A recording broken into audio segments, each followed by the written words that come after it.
What is going on, football fans? Back at it with another New York Giants video. Wanted to get a quick video up for you guys before I live stream the Met game. In addition to that, I'll probably have a video up later today talking about the members of the New York Giants practice squad. They've already named a number of players that are on the practice squad, but I wanted to jump into some of the players that the New York Giants picked up off of waivers. The deadline today for claims was 12 o'clock, and the Giants have 3 new members of the football team. Whether or not they'll be on the 53-man roster, I'm not 100% sure. I think they'll make some other moves by putting McKinney on the IR. It'll free up a roster spot. We'll see what they do with Mayo. We'll see if they shift some of these defensive linemen. Of course, they have 6. They have 11 linebackers. They probably didn't want those players to get claimed.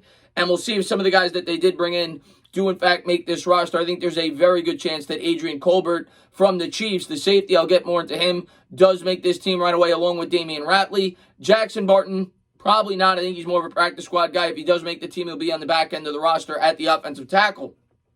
But before I get a little bit deeper into them with some of the limited research I was able to do, unfortunately, Ryan Connelly, a fan favorite, a guy that a lot of New York Giants fans going into this season thought stood a very good chance of being the starter at the middle linebacker position, was claimed by the Minnesota Vikings. Of course, Connelly was coming off an ACL injury. You listen to a lot of reports. People say sometimes it may take up to 2 years to really get back to 100%, and that is the only thing that makes sense to me, that is logical here, that the New York Giants looked at Connelly as a guy that wasn't himself. He wasn't fully back. They drafted a ton of linebackers, and they decided to move on. I was hoping he would sneak through waivers, and the New York Giants would be able to put him on the practice squad. Reports did come out that the Giants were intending to do that, but with all the players that they drafted at linebacker, I suppose we should have seen this coming, whether it would have been Mayo, whether it would have been Connelly or somebody else at the linebacker position. You figure all the guys that Judge was involved in drafting, he would want to be on this roster. They rostered 11 linebackers. Connelly was not one of them. Connelly, of course, played college football at Wisconsin. He now goes back close to home where he did play college football with the Minnesota Vikings. And we'll see if he gets an opportunity to play there with that football team. I wish him nothing but the best. Seemed like a really hard-nosed football player and a fan favorite, and I'm sure he'll do great things if he does fully recover. So best of luck to Ryan Connelly. As of now, he will no longer be a New York Giant. But in terms of the guys that we brought in, I was a little surprised that the Giants didn't go out there and bring in a cornerback. I think it's something that we definitely could still use. Yes, we made a trade for Yadam. We got Darnay Holmes, who maybe could play on the outside. Ballantyne. That's what we got right now. That's what we're going with, and we'll have to wait and see who that second cornerback is. The New York Giants did, like I say, make 3 roster claims, one being a tackle, one being a safety, one being a wide receiver. We'll start with the tackle. Jackson Barton, I believe he played his college ball at Utah, was a 7th-round selection last year. I don't believe he played at all in the NFL. He's about 310 pounds. I think he's a depth guy. He's a 7th-round guy that was cut, similar to a guy like George Asapo-Ajayi for the Giants. Do I think he's going to have any impact on this offensive line this year? No. He's definitely going to be down there on the pecking order. He'll be below Matt Parrott. He'll be below Cam Fleming. I don't expect him to be playing for the Giants this year. Maybe he's part of the 53-man roster as that 9th guy in the offensive line.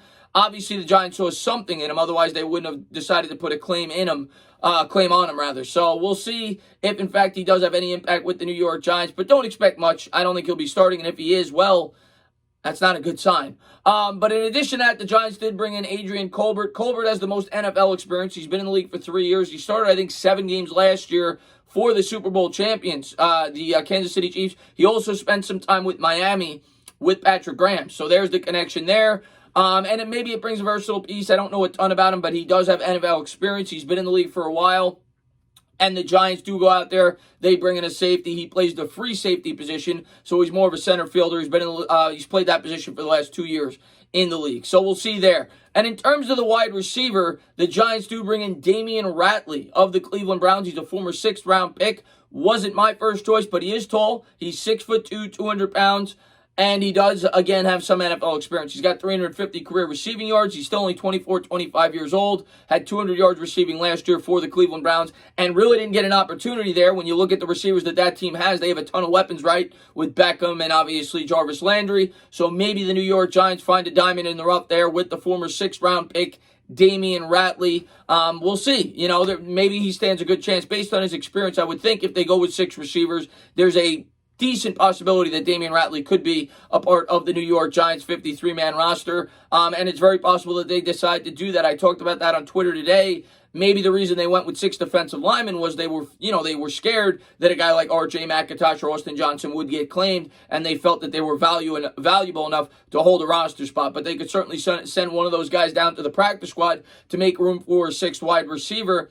And we'll see if that's the decision that the New York Giants take here. If they do, I would think Ratley stands a good chance to be a part of this football team, possibly Johnny Holton or one of those undrafted free agents like Bachman or Benjamin Victor, or whoever it may be. But Giants have a lot of wide receivers. I expect a lot of them to be a part of that practice squad. And we'll see what happens here, guys. Do I think any of these guys are a huge impact? Probably not. If one of them, I would guess Colbert will probably make the biggest impact out of the 3 if he does get an opportunity to play in the secondary. But we have a lot of safeties. We already know that. We'll have to wait and see how it all plays out. I think most of these guys look like depth pieces, which is what you expect when you put in a waiver claim this late in the process. As always, guys, if you liked what you watched, please subscribe. Drop a comment. Maybe give me a little thumbs up. Cheers.